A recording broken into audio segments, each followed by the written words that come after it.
Are you ready? Start. Mr. Chairman, sir, I find myself in a little difficult position, having been called to speak after the long, instructive, and informative speech, or shall I say, discourse, by the Prime Minister. In the other house, the Prime Minister himself had said that it was not possible to do justice to the plan in the course of one or two speeches, if that is so. In his case, with all his ability, with his vast experience, and with his intimate knowledge of planning and also of the document before us, it is simply impossible for us to deal with the even some of the salient features of the plan within the short time that you may be pleased to allow. I have therefore decided to deal with only two important matters, namely implementation and resources, but having to speak after the Prime Minister, I have to refer to some of the points he has made. I may state at the very outset that I do recognize that a great deal of thought has been bestowed on the preparation of the draft plan, and a lot of time and trouble have been taken over its preparation, and I also admire the patience and optimism of its authors, and I can even understand its tone or note of optimism that runs throughout the document, yet I cannot see my way to congratulate them for the document before us, for after 10 years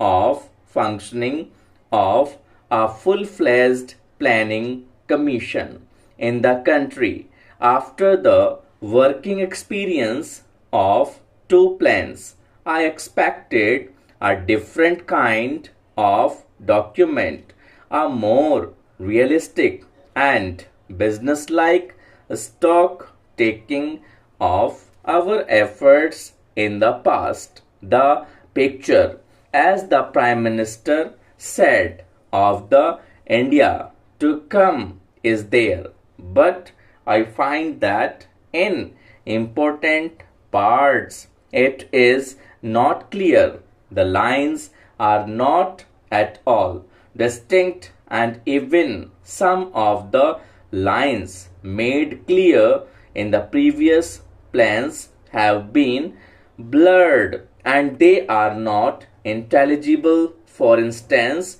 certain needs which were described as basic needs of the people have been referred to in this draft as amenities. I give only one instance, supply of drinking water for the villages was referred to as a basic need in the second plan, and in this plan it has been referred to as an amenity. I find that the draft is not as clear as was the second plan.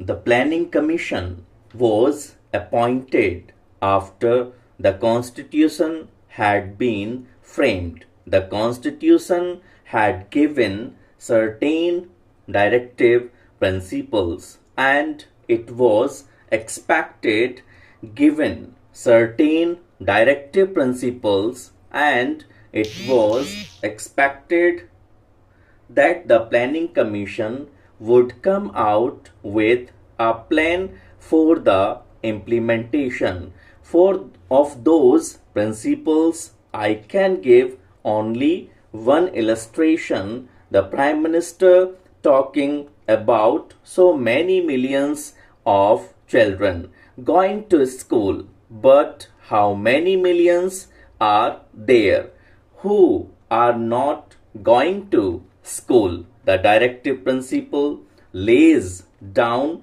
that by the end of 1960, all children up to 14 years should be in school, and now we find that even by the end of the third plan, we will not be able to send all children under 14 to school.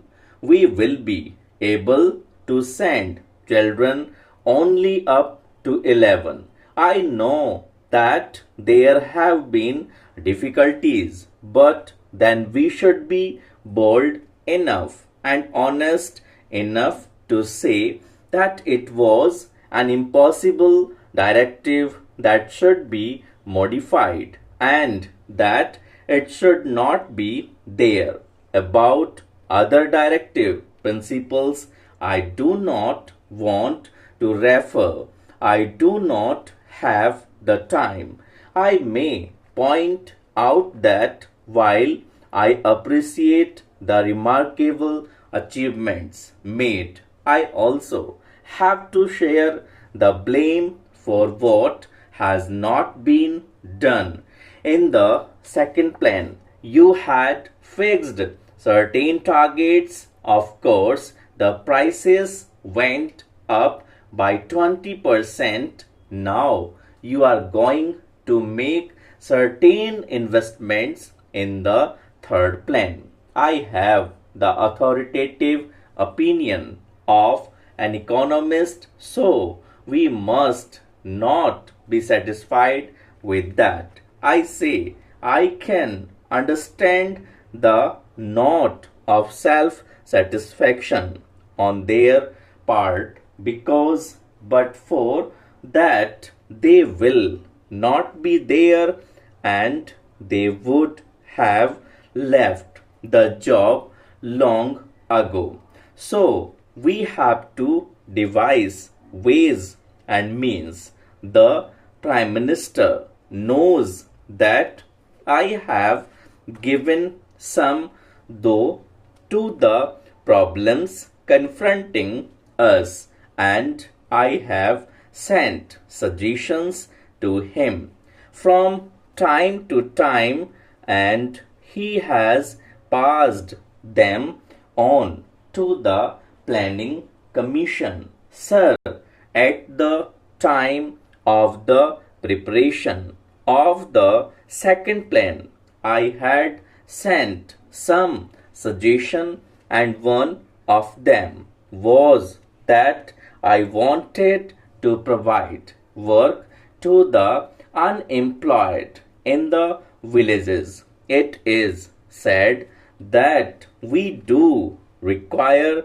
better technique, but I know that in the villages where you have provided irrigation facilities, better seeds and fertilizers, and done everything to help the agriculturist, still the yield per acre has not gone up. There have been price competitions, but that is a delusion. You put so much fertilizers in a place and you can show a bumper crop, but the average has gone down. Stop.